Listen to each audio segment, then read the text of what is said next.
Hello and welcome to Talking Devils, number one independent Manchester United podcast.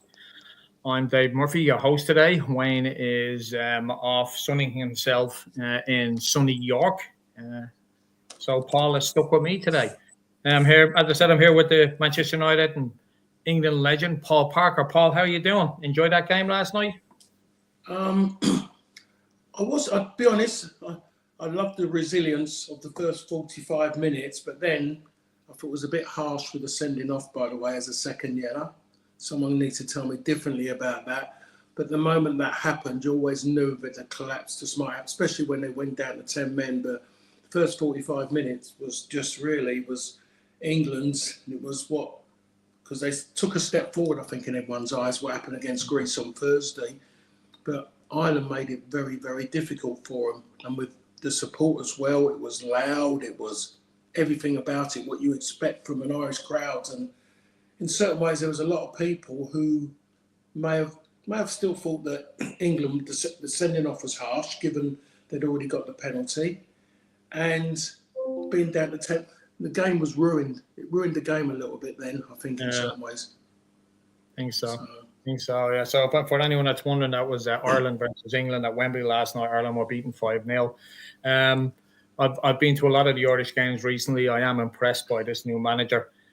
He's given us a bit of structure, just a little bit of patience, and hopefully we get the rub of the draw. That's the World Cup one that's on in next month. So hopefully that's kind to us. But as I can see, us doing good things with this manager. Success for us is getting to a tournament. So, and every tournament needs Irish fans at it. So, all right then. Since we last spoke, we have a new man in place. Ruben Amorim has come in. Ruud van Nistelrooy has been relieved of his duties. Paul, very successful in Sporting Lisbon. Went in there 5-6 years ago, I believe, and they were in complete turmoil. They hadn't won anything in a long time, and he's actually turning it back into a force. Portugal. Ineos acted swiftly, which is what we like to see. I wasn't in favour of holding on to Ruud van Nistelrooy till the end of the season. So I'm pretty happy with how Ineos had just gone in there. Obviously got the man that they wanted right from the get-go, paid 10 million for him. This is something I've said in previous podcasts, is that, if players are for sale, so are managers. So if a manager's in a job, we shouldn't get fixated on the fact that you can only go look for people that are unemployed. They're like players as well. They're employees of a club. Go pay the fee and go get them. It looks like Manchester United have done that. We'll get on to Ruud van Nistelrooy's 4 games in a bit as well. But are you happy with how it all rolled out in the end? Sad to see Eric Ten Hag go, obviously, but are you happy how swiftly they moved and brought in the man that they believe that can take us forward? I concur about Ten Hag. It is sad, really, in a way. I think sometimes there's been a lot of times when people have said good riddance when the manager has gone, but I think with Ten Hag, doesn't matter what people thought about him as a manager, as a person. I think a lot of people feel sorry for what he had to deal with. The new manager coming in, I think he knows already what the time he had to build Sporting. He's never going to get with Manchester United. It's not so much about the club; it's the people. It's what the way. It seems like way of the world now. There's no patience or anything now. New man comes in, he's going to have to deliver something. At this moment, guaranteed European football is one of the main things at this moment. The way they've been going, and anything after that is a bonus, I would say. A cup competition again, but people are not going to really accept a League Cup or FA Cup anymore. They've gone beyond that with Ten Hag. People will be worried about that. So he has to come in, and I think he knows that he's got to compete to try and win the league.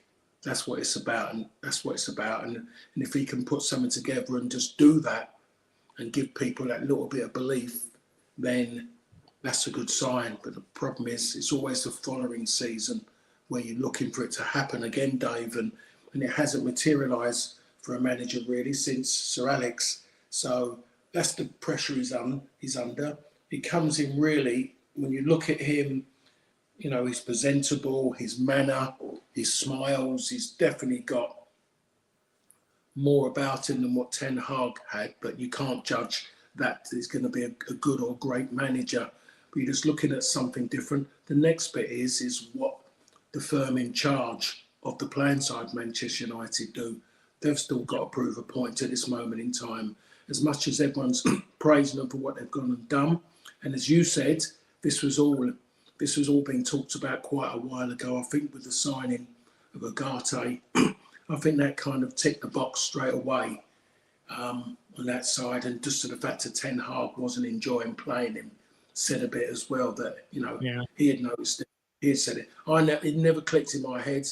I wouldn't say I'm a deep looker into managers overseas or anything, but my boy said something to me, and I kind of went, ooh, and I just took Ugarte as just playing at PSG. I never knew he had played at Sporting for the man in charge. So it's interesting.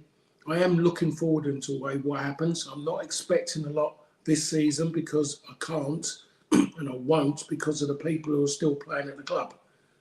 But once I see players coming in of note, players who actually look like they've got energy and the passion to do well at the biggest club in the world, then I will change. So one of the things that I wanted to ask you today was, after we were speaking with the managers, what does success look like from November on for Manchester United under this new manager? What would be deemed a successful season? Considering, like you said, it's still the same players. He's not going to be able to change much in January because, clubs don't sell their big players in January. So what would success look like to you, Paul, by the time May rolls around? I would say a Champions League spot, a guaranteed Champions League spot, which I hate saying because it just doesn't seem right. Yeah. But it being Manchester United, but you have to go that way. And just consistency, structure with consistency. Something a bit better version of what Ruud done in these 4 games. Yeah. You had a general idea. I think one of the great things about what people like, if they see you as a good side, is the fact of when someone says, who do you think is going to play today? Everyone comes up with something similar. Your strongest team. And United haven't had that for a long time. All this now about resting players and all that kind of rubbish has kind of take people, he's got to rest. No. Yeah. Sometimes keep ticking. That's what it's about sometimes. And if he can get that consistency going, which has to be built off the back of continuity, by the way, can't just be random players coming in and hoping it works. Then there's a chance that you might be able to see something different. But jumping the gun, going to get to it straight away. We need to sort out the issue within the front 3. You can't do a lot this season, but for me, there's only one guaranteed player who should play every game at the moment in that front 3, and that is Amad Diallo. He is the only one who is guaranteed a spot without a shadow of a doubt. The rest of them are going to be fortunate because there's nothing else in the tank. But he has to start because he's the only one with any creativity, the only one who makes good decisions when he's got the ball at his feet, and the only one who isn't asked to track back. Speaking of, you made the comment there that the manager has a difficult job because it still has the same players. If you look back to Ten Hag's 9 games before he got sacked, Manchester United scored 10 goals, conceded 8. During Ruud van Nistelrooy's 4 games, they scored 11 and only conceded 3. To me, from an outsider, looking in, I felt that the players seemed to play more freely. They seemed to know what their role was. What do you think Ruud van Nistelrooy was able to come in, as the assistant manager, because he's been there, for the start of the season and preseason, and he was able to get these players to play with that fluency, to score, like I said, 11 goals in 4 games versus 10 goals and 9 under Ten Hag. I always felt, and I don't want to do a disservice to Ten Hag. I just think there was a lot of circumstances that prevented him from, being more successful at Manchester United. But I always felt the players were very confused about what they had to do, and the substitutions confused it even more. chasing a game and we bring on a centre back, chasing a game, we bring on a right back. It was very confusing. Chasing a game, take off a striker and bring on a midfielder. I just always felt that the players were confused. Yet under Van Nistelrooy, it looked like it flowed a lot better. Do you think these players can stand up to the task now and keep that going after Ruud van Nistelrooy has moved on? I think they will, because it's going to be a new manager, new things. Just we're seeing photos, pictures, videos of him in there hugging a few players and that with a big smile on his face.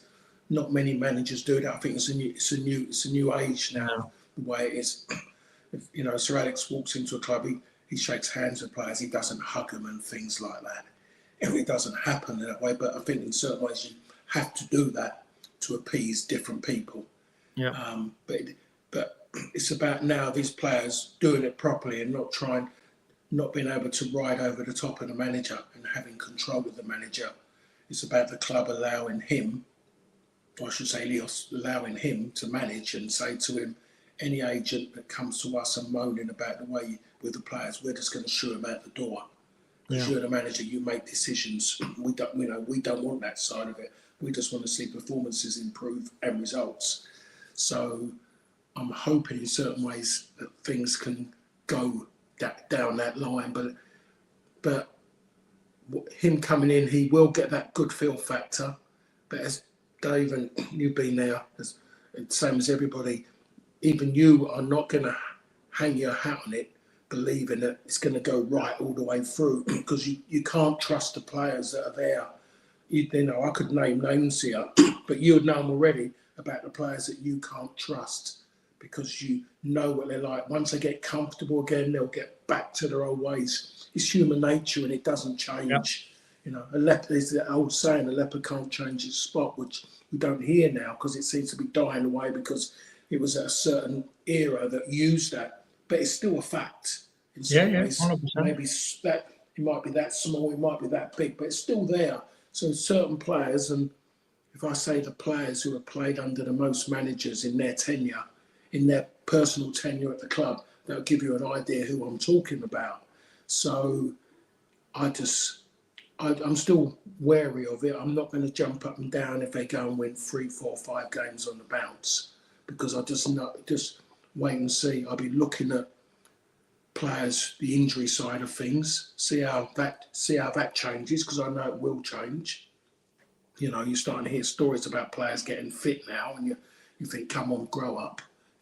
Don't think the people out there are that silly. Because the timing is suspicious. People keep calling players young. They're not young.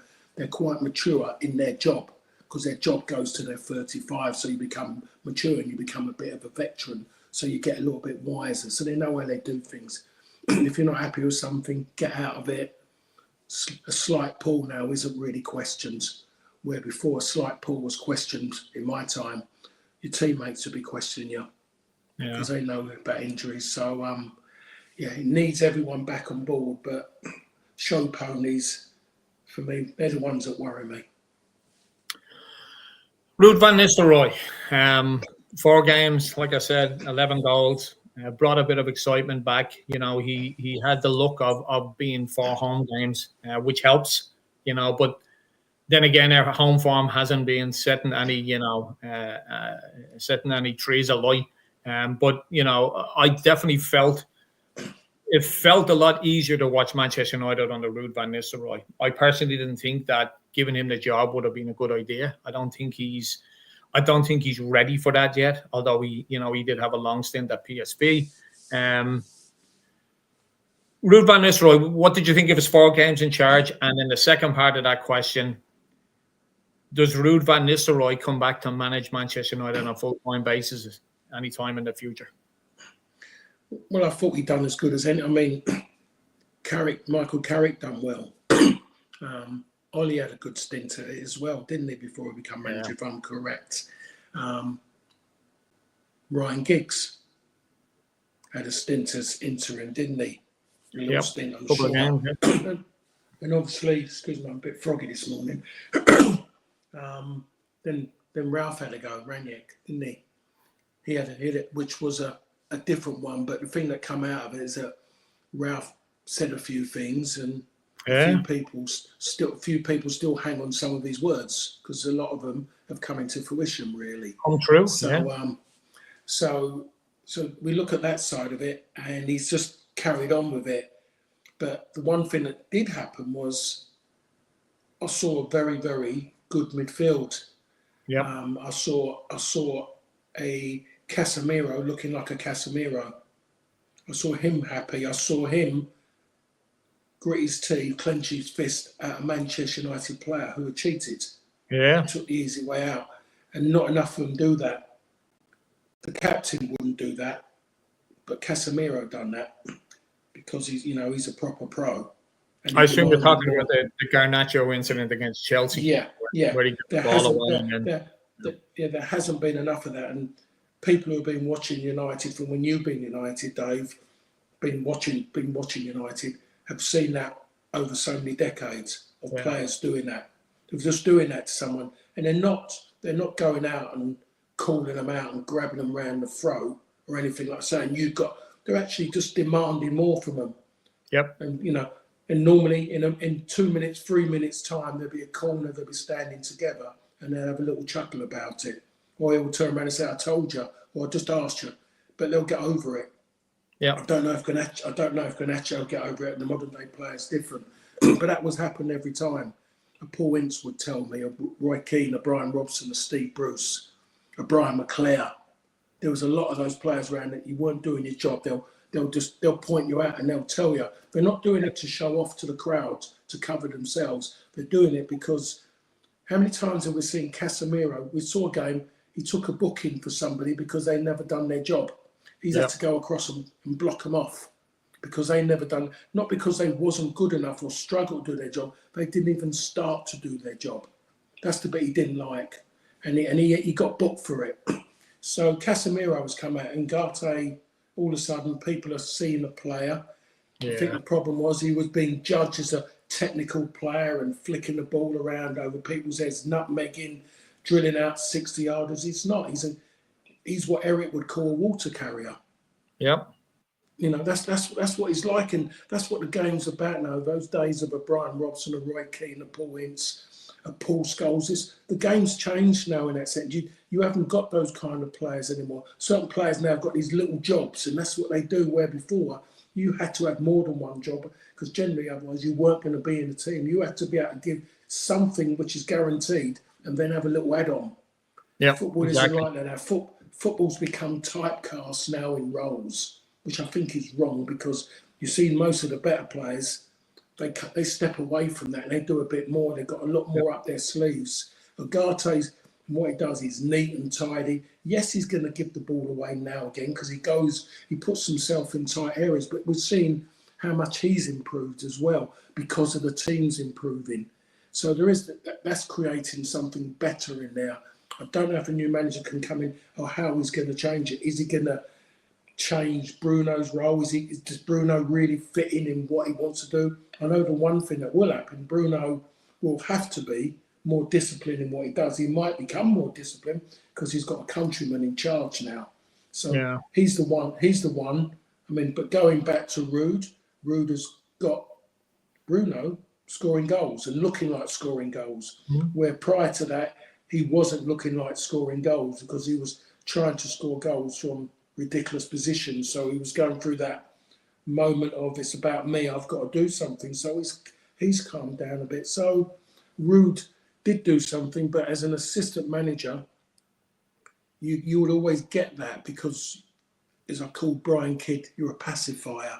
When people fall out with a manager, the assistant manager is the one who builds those bridges, mends those fences, I should say, between you and the manager, trying to tell them what the manager's looking for because the manager's frustrated, he's not putting across properly, so the coach comes in, but soft soaps. So I could understand that. But as you said, if it had been prolonged and Rude was to go on until the end of the season, we'd have seen the other side of it where it starts getting back to where it was. Yeah. Because players feel, assistant manager, he's all right, he's one of us. And certain players take liberties that way, Dave. They do go that way.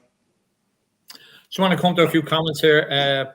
Johnny, who regularly follows the show and joins in, success will be top four, like you said, Paul. I still think trophies are a measure of success, but that has to go alongside Champions League football. I agree. I'm always a little bit uneasy when we talk about, oh well, top four is a success. Manchester United wasn't built on finishing top four. They were built on finishing first. I'm pretty sure, if it will be a very, very brave journalist to ask Ferguson his top four success during his time.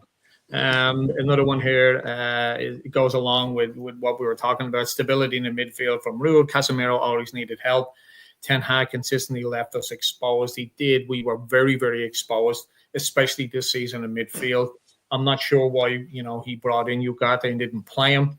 And Paul, you rightly pointed out that we've started to see a player in there over the past 3 or 4 games. Every successful team at times need a player like him. I always equate players like that to like a David Batty. David Batty wasn't the greatest player in the world, but he came in and he did a really good job at Newcastle and at Leeds. He was, everyone knew his limitations, but he was there to be a spoiler. I think Ugate's a little bit, better than that. He's a spoiler, but he can play. But he is there to just prevent us being like the Grand Canyon in the middle of the pitch there. It really is, was shocking, So in your honest opinion, I have my own conspiracy theories about our new manager. I just in the summer when we were buying all these centre backs, I thought it was a little bit strange, to be honest, that we were buying so many centre backs. I know we needed centre backs, but it was like, okay, we're packing in the centre backs. Amorim's favoured formation is 3-4-3.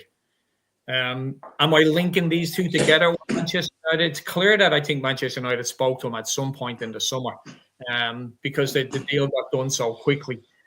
Is my tinfoil hat going on too early for this? Do you think we were packing centre backs just in case, as well as needing them, but also a fallback that if we have to remove Ten Hag, the manager that we're going to bring in prefers a 3-4-3? Dave, you can put that tinfoil hat back in the suitcase and up in the loft, mate, because I think you're okay on this one, mate. I'm sure that Wayne will not thank me for saying that about you, but I think you can pull it away. You don't. I don't think you're far away with that one. I think a lot of people are thinking that as well. It's not a conspiracy theory. I think people have just been a little bit logical, really looking at things, asking that question: why have Manchester United got so many centre halves? It's not. Manchester City have got a lot of centre halves, such, but their centre halves can do other jobs and do other jobs quite well. These centre halves are different in that sense. They're not as that way. They're not maybe that kind of quality to do two jobs ably that well. So what he's gone there. So it does suggest that, and what he's come out and said a few times, he goes with what he knows best. So that suggests to me it's going to be a 3. And you can look at it. I mean, I haven't seen Sporting play, so I don't know how fluid the two centre halves are, the two wide central defenders are. I don't know how they play, how much they join in the play, or are they there just as a very rigid in what they do in the sense of defending, control, pass, move, rather than looking to run with it into space. If you're looking for that, you're not going to get a lot. De Ligt is I like De Ligt, he's got better and better, but you can see he's not an overcomplicated centre half. He tries to keep things quite easy. We know Martinez can do a bit, and he might be a worry about Martinez. He needs an able left back someone who's going to play as a wing back, who gets up and down, but more importantly, wants to be able to get back, because when he goes out in wide areas, that's where he gets his bookings. Yeah, because he sees it. He doesn't trust what's behind him, so he goes, "Well, you're not going past." Yeah. So that's the bit that worries me on that side of him. But again, a new manager can change someone's mindset if the player's open to it. Exactly. If he wants to, change and improve as such. So I can see him being that way. You can see that about him, his personality. It's that one in the middle. It's that one in the middle, which I imagine is his key one.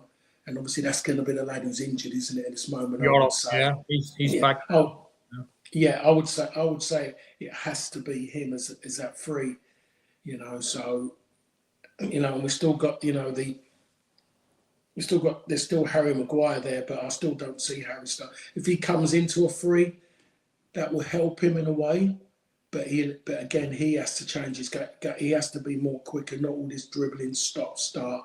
But at the end of it, a new manager coming in, I think he wants to freshen it up as quick as possible, and it will start in that kind of area. It will be the three in the middle, and then at some point it will be what happens on that front line.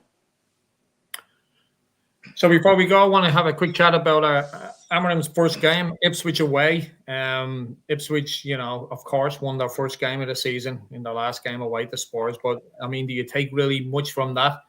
My son said to me that it's typical Spurs to lose at home to Ipswich, and then their next game is away to City. They'll probably go beat City.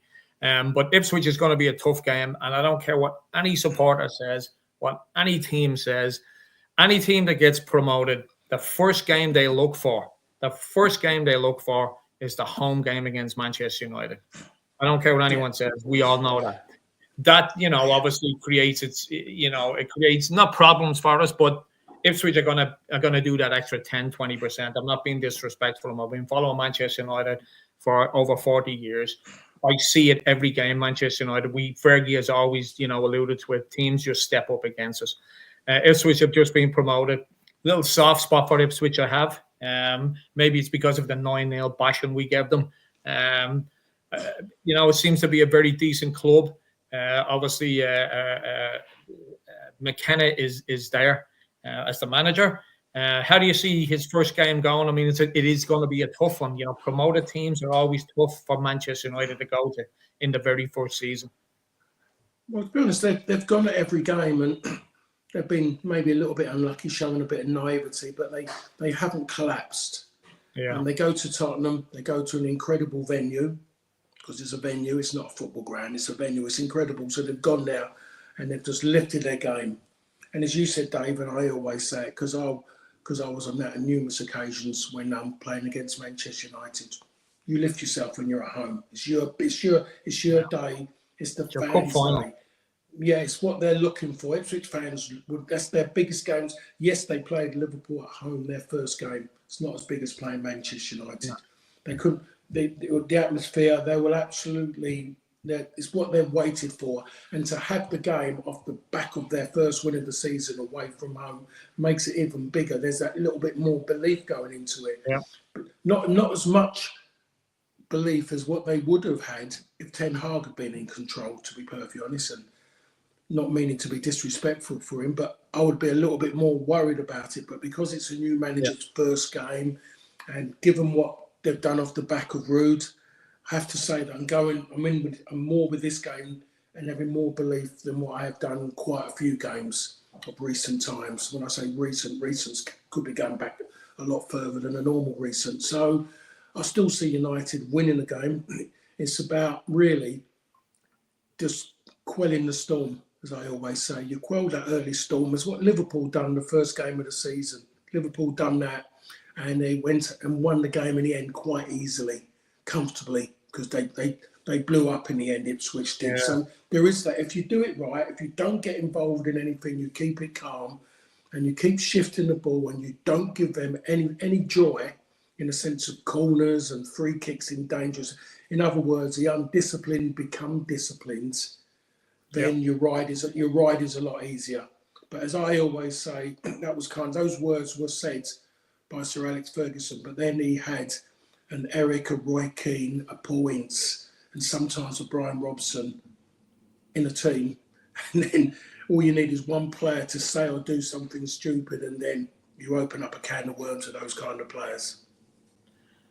Speaking of Ipswich, obviously a good old-fashioned traditional ground, Portman Road. It's going to be absolutely electric there on Sunday, and this is obviously the reward for all the hard work that team has put in. Quick question before you go, Paul. Manchester United did a recent survey about Old Trafford, and 53% of people said they wanted a brand new ground. Whereas I think a couple of percent said they didn't know, and then the rest, 40-odd% were, redevelop Old Trafford. You spend, many a night, many a day playing at Old Trafford. It has come a little bit, dilapidated, but, nothing that can't be fixed. Putting you on the spot, what would be your choice to redevelop Old Trafford, or to level it and have a brand new stadium? Because, you passed a comment there about Tottenham as a venue, and the Emirates as a venue as well. A lot of these stadiums have lost their soul, not through the supporters' fault, just through the aesthetics and everything that comes along with that. The pitch seems to be further away from the fans. What would be your choice for Old Trafford before we go? I'm of an age now where I don't like change, so it's easy for me to come and say something. But I personally think they should revamp. I think it should be revamped, but if they're going to go and do this, I would love to know the demographics of who they're asking, because I'm quite sure. I mean, I go to Tottenham. The only bad thing about Tottenham's ground is just the getting out of it. Yeah. It's horrible. Like, the infrastructure around it is terrible. It's never been great. It's even worse now. But you go there and it's everything's lovely. Virtually the press lounge and everything's like a 5-star restaurant. It's incredible. But it doesn't feel as it just can be just football. It still hasn't got that. The noise it creates come from state-of-the-art speakers and things. You don't really get that. While football fans go to like an Old Trafford, go to an Ipswich Town, go to a Loftus Road, they feel it. They feel that they're a football match because it feels like a football ground. Yeah, because it's built. Yeah, because it is a football ground. It's just, it's that way. So I get you got to look to go on, but I don't want Manchester United going to Americanise with their grounds. All of a sudden, what is the pitch going to be today? It's going to become an NFL pitch. Oh no, it's going to be a hockey pitch. I don't want to see it. I want a football club, football ground. Tottenham is a venue. It's as simple as that. So that's my way. But it's the demographics I'd like to find out. The age groups which are saying new grounds. I mean, I'm sure a lot of they don't want to say it because they seem old. But I think common sense to me, everything about it, keep it what it is. Yeah. It is, when you talk football in this country, you make Manchester United is first or second out of people's mouths. It's a football club with generally maybe the most famous ground in the country. Yeah, and I keep flipping back and forward here because I've been to many stadiums in America, and the hospitality, everything is just amazing. But there is a deadness then about the actual sporting part of it. There's like, well, am I here for the game, or am I here because I'm a customer? For me, I do go back and forward, but actually being at Old Trafford a couple of times this season already, there's nothing beats it. We got to find a way to redevelop it, add another 25,000 seats to it. The biggest problem is going to be obviously getting in and out. That's the major problem with most clubs, because most clubs were built in communities. We all know that 90% of, and houses were built around them. Now we have this problem where it's exploded. But for me, I'm with you, Paul. I think redeveloping Old Trafford. I want all the nice little things, but surely we can do that within that structure and within that ground. It's not terrible to be there. It really isn't. I mean, I go to watch a football game. I don't go to, sit down and have a nice meal. I want that meat and potato pie effect. That's what I want. That's all I need. Some poorly made bovril. That's all I need, Anyway, Paul, I appreciate you coming on. For anyone that hasn't subscribed, please hit the subscribe button. We'll be back next week, hopefully with Wayne, or maybe not hopefully with Wayne. I don't know. We'll decide. But we appreciate everyone getting involved. Thanks again, and we march on to next Sunday in the first game and 3 points, hopefully. Thanks again.